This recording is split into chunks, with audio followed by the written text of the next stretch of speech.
All right, this evening I'm joined by Andy Smith, who has a very long list of credits to his comic book career. I was trying to go through and kind of pick out a few, but there's just so many to choose from. You've worked with Marvel, DC.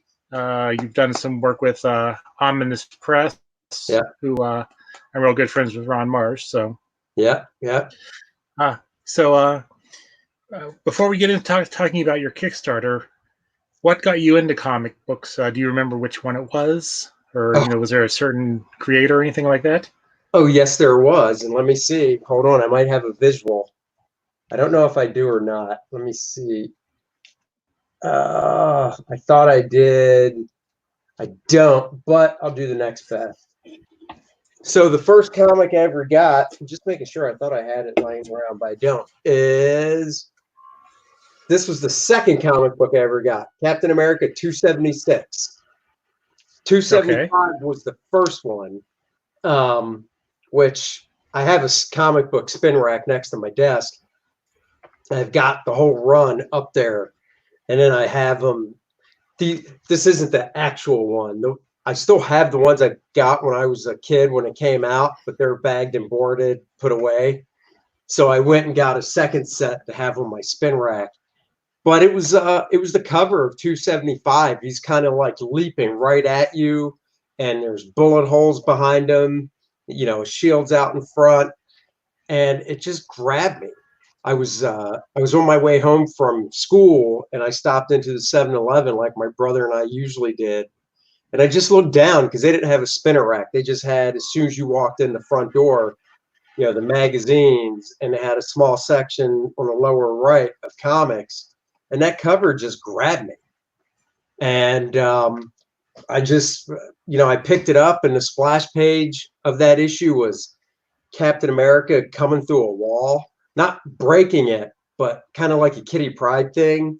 And you read it, and he said he was entering S.H.I.E.L.D. through a hologram of a wall, and I was just, that was it, man. That was awesome. And like I said, that was art by Mike Zeck and inked by John Beatty, and it just blew me away. So, and what inspired you to kind of, I don't know, get into comics as a career? Well, I always drew as a kid, which I think most kids draw, when they're like 2-3 years old, when they can first, hold a pencil. But the difference is, and I use my daughter as an example. She'll be 17 in a couple of weeks, but when she was that age, she liked to draw. She had a little desk set up next to mine. But whereas I didn't, most kids just grow out of it. They get other interests, whatever. But for me, it's just something I have to do, almost like breathing. If I go a certain amount of time without drawing, I get kind of antsy. And then when I discovered comics, that's when I started drawing trying to draw superheroes and stuff. Before then, I was just drawing cars because I was really into Hot Wheels and Matchbox cars and stuff, which I still have those too from when I was a kid. So what was your big break into the industry? How did you get, because I'm sure it's not an easy industry to get into. No, it's not. But it's funny because people ask, and they usually say, because I'm sure it's not an easy industry, and it's not, and it's really competitive. But knock on wood, for me, I was in my senior year of the Kubert School, and it was 1991, and it was the spring. It was March, and graduation was in May. And a buddy of mine who was a teacher at the school then, and we were friends for only from September of 90 is when I met him to March of 91, is Bart Sears. And Bart liked my stuff and would kind of tutor me because I didn't actually have him as a teacher. He taught other classes. And I introduced myself to him in the beginning of the school year because I thought to myself, there's no way one of my favorite artists, because I knew who he was, and was collecting his work before he taught there. And I thought, there's no way I'm going to, not meet this guy just because I don't have him as a teacher.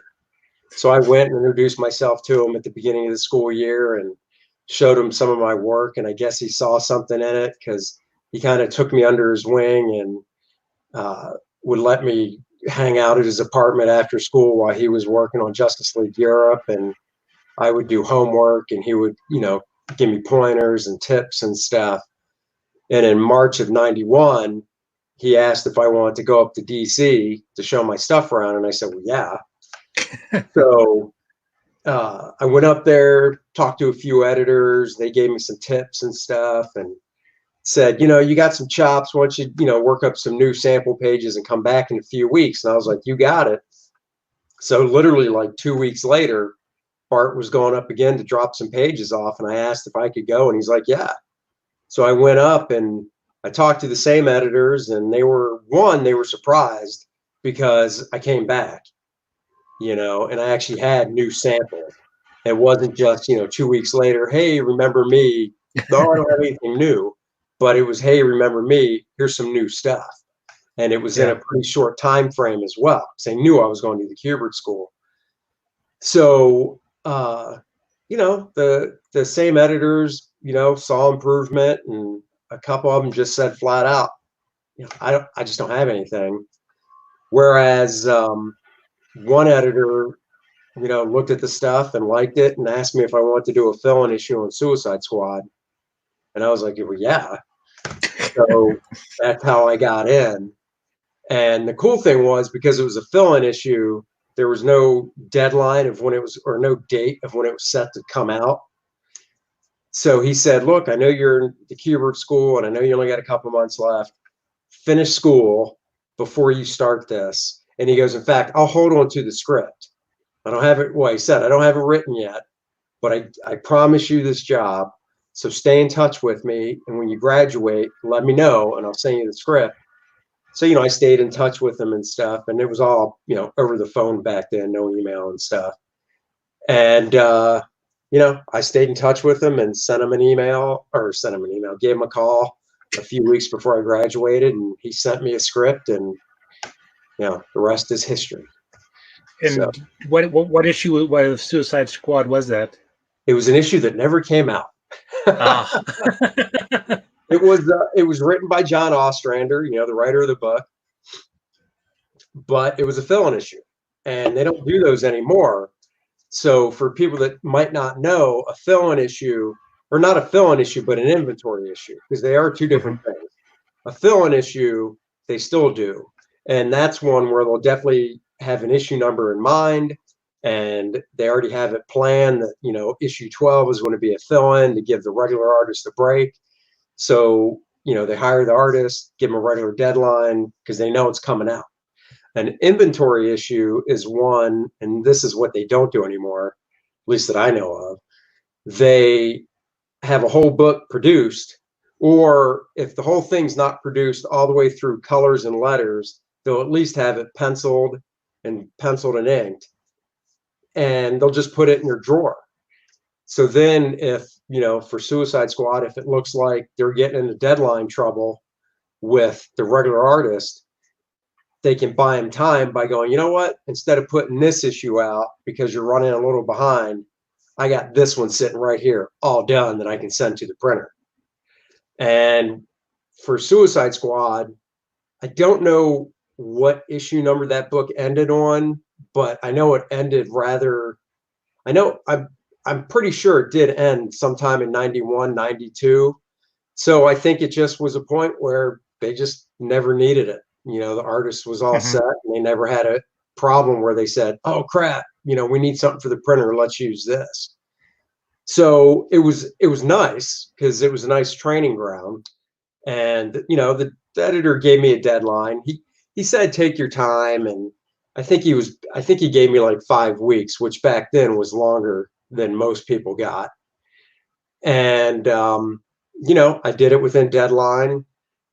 He had me redraw a couple things that he's an editor and he had a couple notes, but I remember it being like just minor stuff. And, he sat on it and I did what once again, before internet and stuff. So I was living in Maryland, because that's where I was from. So I FedExed up batches of pages like every 5.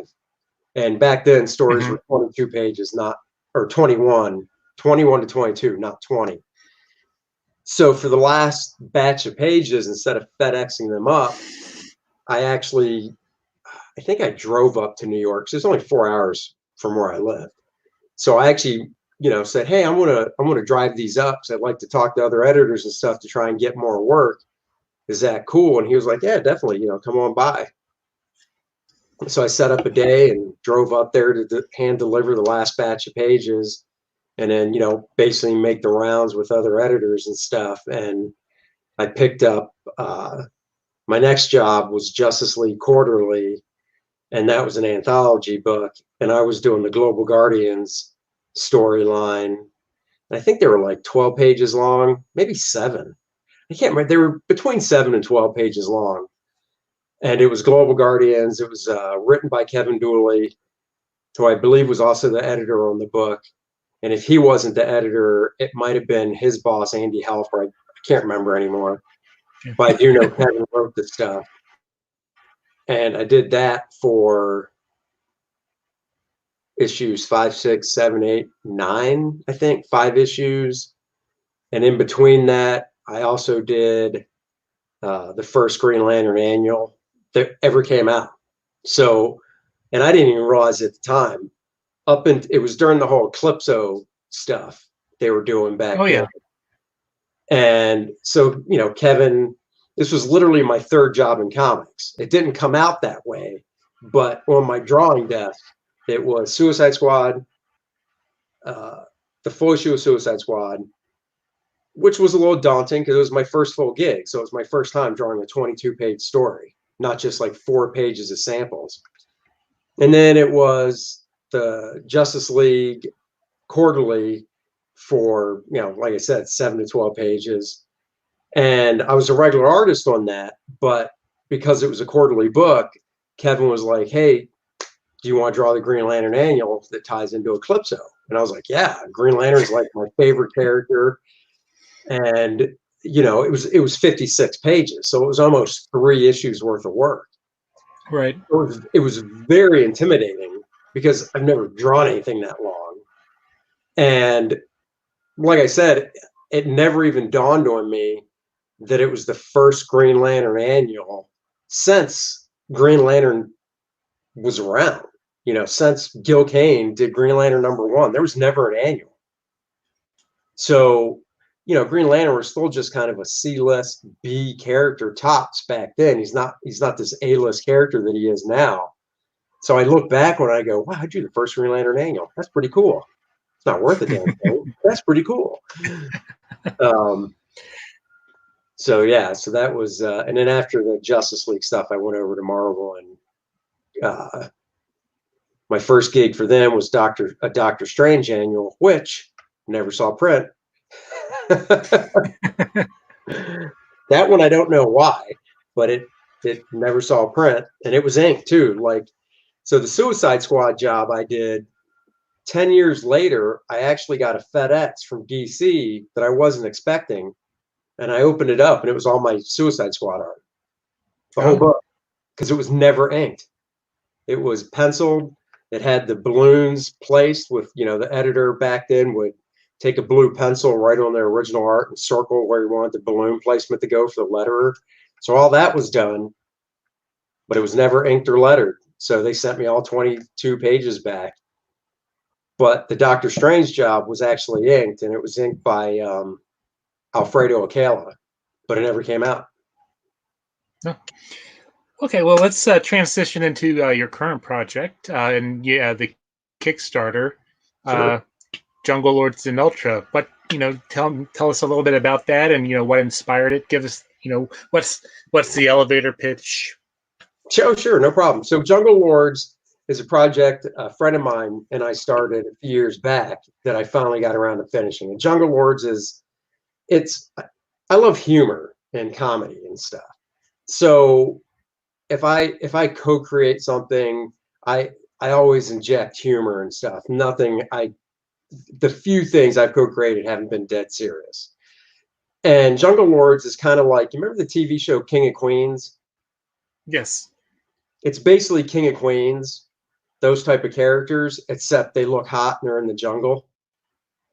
And then, so that's one side. And I have visuals too. Now, this isn't the book. This is just something I printed out here. But the visual is, if you go to the campaign, it says Jungle Lords Ultra, a flip book. So what that means is you have Jungle Lords and you read it. And when you're done with Jungle Lords, it doesn't halfway through the book start Ultra. You flip it. Ooh. And you read Ultra. Cool. So it's two. So, you know, because I love covers as well. And I didn't, I could have done this on the inside when Jungle Lords finished, but I'd rather have two covers for the price of one. Then when the book is laid flat, you know, it looks like that. So Jungle Lords is up, and then you flip it for Ultra. So Jungle Lords is the attitudes of the characters of King of Queens. Except, like I said, it takes place in a jungle, but they didn't, and I'm not going to give it all away, they didn't start off looking like that. They started off as very meek, mild, almost a Steve Rogers type version before he was Captain America for both him and his wife. Very timid, you know, type of people. And they end up in this circumstance, and it causes this change. And, you know, if you want to see it, there's a 2-page spread in the book that is like their origin, you know, through a bunch of panels, and it's on the Kickstarter page. So if you're dying to know their origin, you can just go to the Kickstarter and see the 2-page spread that shows what they look like before and what happens to them. So Ultra is basically Superman, but not really. He's he's early 20s. He lives in a rundown apartment because it's all he can afford. His claim to fame in high school was, you know, he was a kick-ass football player that ended up still working at Walmart from high school, never going to college, you know, was never realized college football, NFL, none of that.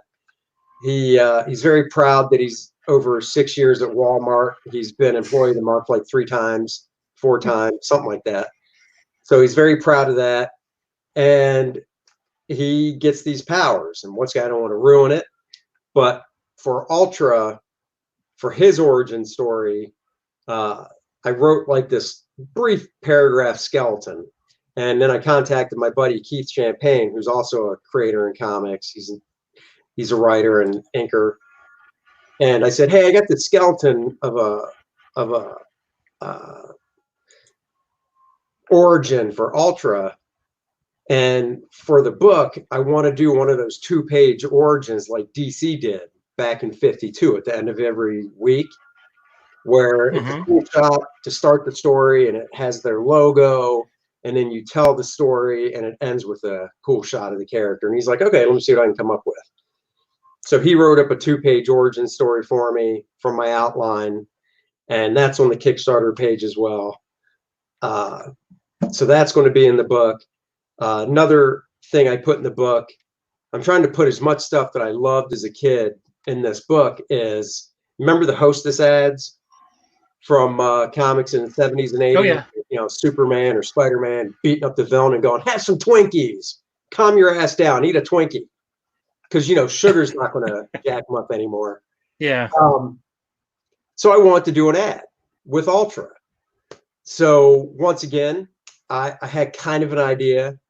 And this is where I'm having trouble hearing you. Oops. No, you're not. I'm not even talking to you. My stupid watch. So I come up with like these germs of ideas, and I usually talk through them with somebody, and that's how they grow. So I talked to Keith again about this ad, an idea for an ad for Ultra, and I said I want to do it 80s style. I said I want like 6 panels. I want to draw it in a very John Buscema style. I'm going to color it flat color, and I even put like newsprint pattern on it. So it really just reeks of the 80s. And Keith came up with this great one-page story. And we, that's on the Kickstarter page too, so you can see it. And we threw back and forth a couple ideas, and we went with an energy drink for Ultra. And, there's a 7-Eleven in it and stuff, and that's where he meets the villain. And I made the villain very 80s looking. He's a fiery type guy. And instead of doing, I could have went crazy with the fire effects. Like, the Human Torch looks way different now when he's drawn than when John Byrne drew him and Jack Kirby drew him with the lines. Well, I drew this fire dude with the lines, like, Kirby and Byrne, real old school. So that's in the book. And it's 48 pages. It was originally 44, but we made a stretch goal, so it's now 48 pages. The 2 stories, Jungle Lords and Ultra. And then I also added in 3 pages, and it's not necessarily a 3-page story. It's 3 individual 1-page stories of a guy I created. I think the first time, I created him probably 20 years ago, and he's called Captain Zero. And Captain Zero is my send up to the Tick and Megaton Man. Okay. Once again, all the stuff I do has to have some bit of humor in it. And, he's a big doofy guy with, out of whack proportions and, not too bright and whatever. And those pages, once again, I did a stretch goal. We met the stretch goal. So those 3 pages are in the book. So it's a 48-page comic and 2 stories, bunch of extras, a couple versions of the book. I had, for the Ultra section, the book is definitely rated T for teens, and not just like 13, but I'd go 16 and up. So I might actually change it when it comes out, because I am putting T on the cover. I might actually change it to an M, because in the standard version of the book, it's all just language, and it's all in the Ultra story. I don't think there's really any bad language in the Jungle Lord story, but because it just doesn't fit with those characters. But with the Ultra character, it does. So there's bad language, and there's also brief nudity in that book in one panel. But then what I did was, and you'll see it on the campaign page, the panel that has the brief nudity, I was able to take it in a different direction and basically go for full matured adult. So that's a different version of the book that is at a higher pledge level, because that's a limited quantity. And then people were asking me, they were like, well, since you did this 1 page of Ultra mature version, have you thought about doing just 1 page in Jungle Lords where maybe Jane isn't wearing her loincloths? And I was like, well, I really hadn't thought of doing that, but if I'm going to do that, I'm not just going to do a panel of her not wearing her tops and bottoms. It would just make sense, since they're in a jungle setting, that both of them were, when they got there, origin-wise, they both just realized, well, why do we wear clothes at all? We're in a jungle. Yeah. So I went back and patched every page they're on, which is like 19 out of 23, to where now the Jungle Lords are running around in their birthday suits throughout the story. And that's a different pledge level, because it's a limited edition, and it's the full, the full Monty for the whole book. And the funny thing is, after I did it, I went back and I looked at all the pages on my screen just to see how it worked.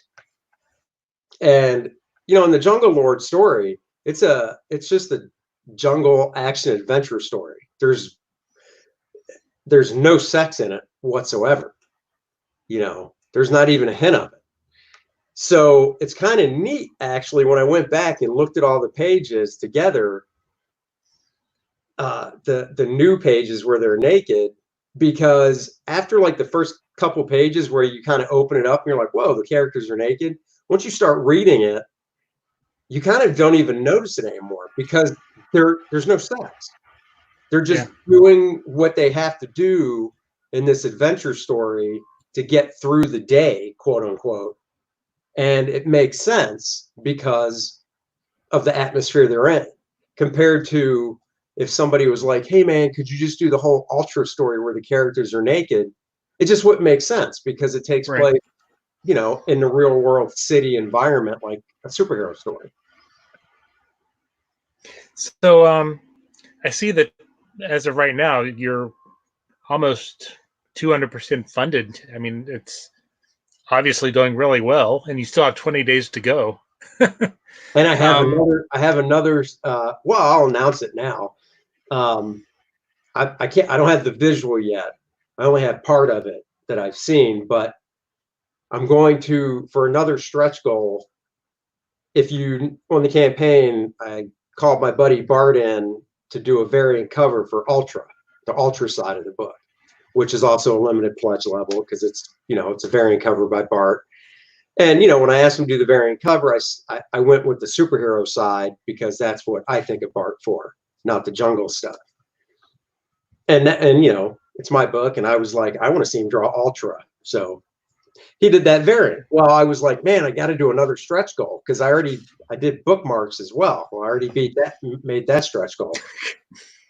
So the next stretch goal is going to be, and once again, this harkens back to remember the days where you would open up a comic and there'd be that center spread, you know, like the Marvel Masterwork pinup.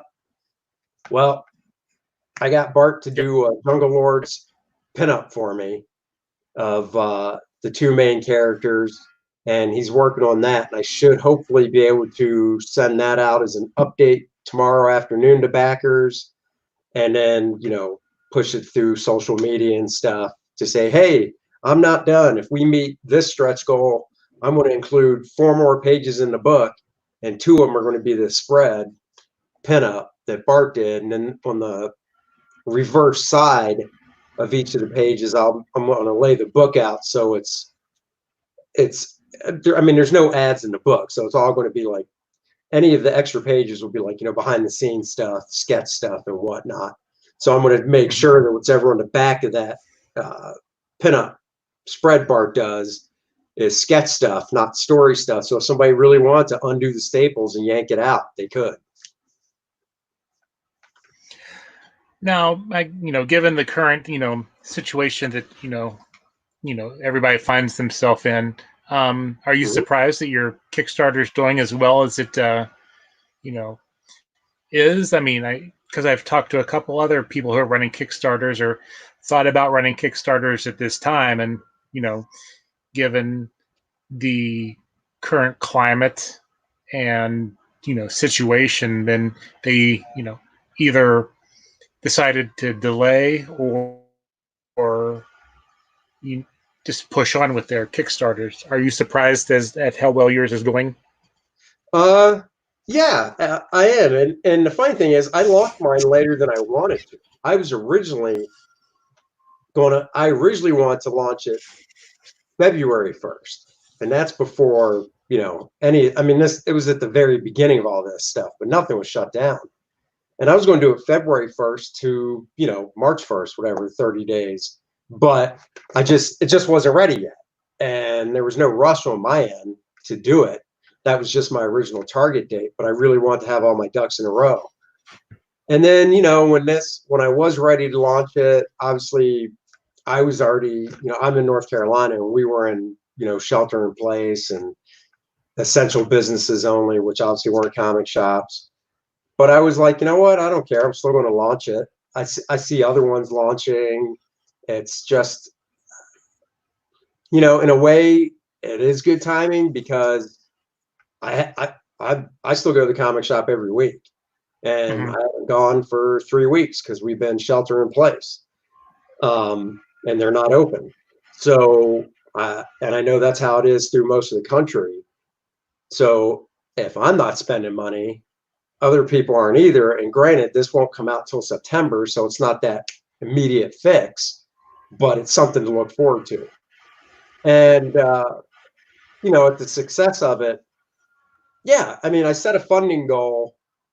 The funding goal is 3,200, and I set it so I could pay for printing, because I have a number in my head of copies I want to print. And so I set the funding goal that would cover those copies, and the copies are enough to fulfill and for me to have some left over, which if it ended today, you know, my number's a little bit higher than the amount of backers I have. So we're good. So I set it so I could pay for printing, and I set it obviously so I could pay for the coloring, because I'm not doing the coloring on the main bulk of the story. You know, I'll color the 3 Captain Zero pages, and I colored the fake hostess type ad. But when it comes to the bulk of the story, I'm just not up to it to do that much. I don't have the time, and I'd rather pay somebody whose stuff I can look at and go, yeah, that's better than me, you know, because I got no problem admitting it. I'm not a colorist. I know how to do it, but there are people out there that do it for a living that do it better than I do. So I'd rather hire somebody. So I got to have the money to pay him, and a buddy of mine's doing the lettering, and I want to be able to give him some money to do the lettering. And he's somebody I actually went to the Kubert school with. And then obviously I'd like to make something off it, because I basically draw this stuff on the side while I was, you know, doing other stuff that paid. So I'd like to be able to go, oh, I made X amount to do this project.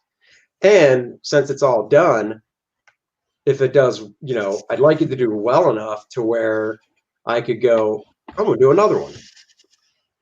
So. Okay. So currently, are you just focusing on your creator-owned stuff, or, you know, or are there characters that, you know, from either Marvel or DC that you would like to, that you haven't worked on, that you would like to kind of tackle? I mean, you know, I would love to do stuff for Marvel and DC. I got into this business with the mindset of like guys like John Buscema and Gil Kane, where, you know, they started working for those guys and they ended their career, you know, in their 70s. And it was pencil down was when they passed away, you know. And when I got into the business, my goal was to work for Marvel and DC, which I did, and to continue working for them as long as I can. I've drawn Superman, I've drawn Batman, you know, I've drawn most of the main characters. I've never done a run of any of them, except, you know, I did Earth 2 for a while, but those were the Earth 2 characters. Right. I've done issues of Green Lantern, Spotty here and there. I've done some Aquaman here and there. And I've done Batman here and there, and a Superman and X-Men and all that. So I've worked on most of the main characters. I'd just like to do them more. You know, I don't have any real specific ones. I mean, my favorite characters as a fan, and these are the books I buy, are, you know, Green Lantern, Aquaman, Justice League. And then at Marvel, I love Captain America and the Excalibur characters, you know, the Captain Britain and, you know, that team from the 80s. So I would love to draw any of them again. And yeah, I'd love to do that stuff. And but, you know, right now I got this going on, and my art, you know, the thing with the Kickstarter is my art's all done, but I've got some stuff I'm doing outside of comics as well. So that's keeping me busy. That's, you know, it's all comic book looking type stuff. Plug, if you go to my website, andysmithart.com, under advertising, you can see a ton of stuff I do that's not in comics, but looks like, you know, comics, because that's what I do. So. Okay. Well, I'll include a link to your website and the Kickstarter in the notes. So final question, are you currently reading anything that you would recommend to somebody who's looking, you know, for something to read in this time when there's, you know, really no new comics coming out? Yeah, that's a great question. I just started reading. I got the omnibus to it, and it's in my my house. So I'm reading it in there, not in my office. Is Terry Moore's Rachel Rising. that came out in 2016, I believe. Mhm. It's 42 issues, and I never read Strangers in Paradise, full disclosure, but I read Echo, and I really liked Echo, and I love Terry Moore's art because it's so human, and his stories are too, but from an art standpoint, he has such a great grasp of just natural human anatomy and expression. Obviously he's not drawing superheroes, he's just drawing real people. But Rachel Rising, the basic gist of the story is, in the first issue, Rachel digs herself out of her own grave and she has to figure out who killed her, who murdered her, because she's came back from the dead. And I don't want to give too much away. She meets up with this great cast of characters. Is a 10-year-old girl that's embodied by Satan. And, you get into it and you find out Rachel was originally a witch from the Salem witch trials. So she's kind of a reincarnation type thing, but she doesn't remember. It's really good. And it's all black and white. And that's another thing. It's just like, Okay. He does all his stuff in black and white. And I think that's a lost art as well. So Terry, he's a guy, him and like Eric Larson. Well, I read Savage Dragon too, but obviously that's not coming out. But that's the one book that I have from issue 1 to everything. So. Well, I just want to thank you again for taking the time to, Sure. talk this evening, and please stay safe and healthy. Yeah, you too. I think you're in New York. Yeah, Albany, New York. Yeah. So we've been also, self-quarantining. I think I work for the state, so I stopped going into work probably March 18th, I think, sometime around then. Yeah. So I've been working from home, and it's kind of getting old, but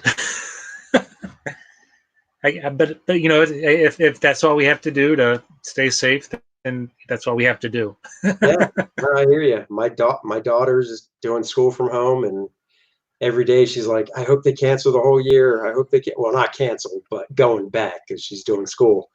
And my wife's working from home and getting to wear sweatpants every day and loves not having to dress up because she works in the corporate world. So. Oh, I wake up, take my morning pajamas off, and put on my work pajamas, and then I switch. See, you guys. Then it's time to go to bed. I busted my wife's chops the other day because that's basically what she does. And I go, I've worked from home for basically 30 years. I mean, there's been the periods of like CrossGen was going into an office for 3 years, and I've had studios out of the house for a few years here and there. But, if you subtract all that, I've worked at home for basically 26 years, right? I always put, if it's in the winter, I always put on jeans, and if it's in the summer, I always put on shorts. I've never just been like, oh, I'm going to keep my lounge pants on that I slept in, and I always get dressed. I don't know. And I see my wife just lounging. I'm like, you've been doing this for 3 weeks. Well, I was afraid that, when if I was going to go in with DW, I was going to have to put on, something a little more nicer than what I have been wearing. Yeah, I hear you.